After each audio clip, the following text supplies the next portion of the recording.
Quand vous regardez les chiffres du corps, le niveau de vie moyen des retraités est 1,5% supérieur au niveau de vie moyen de l'ensemble de la population. La France est une particularité. Et quand on remonte un peu en arrière, ce n'était pas du tout le cas. En 1970, pour le coup, le niveau de vie des retraités était à 60% du niveau de vie de l'ensemble de la population. C'est la première fois dans l'histoire que le taux de pauvreté des seniors est plus faible que le taux de pauvreté des jeunes.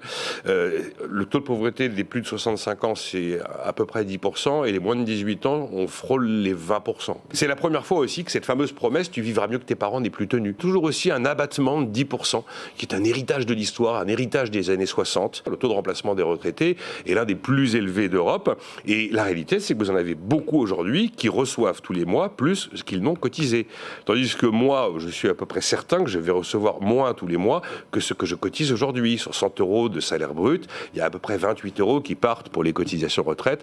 Très probablement que je recevrai moins. Enfin, demander à 22% de la population, quand on dit qu'il y a un effort historique à réaliser, il est peut-être normal de le partager, notamment sans ignorer 22% de la population. Donc, objectivement, aujourd'hui, je dis bien aujourd'hui parce que demain ce sera différent, les choses vont s'inverser. Mais aujourd'hui, je considère que les retraités sont assez bien traités.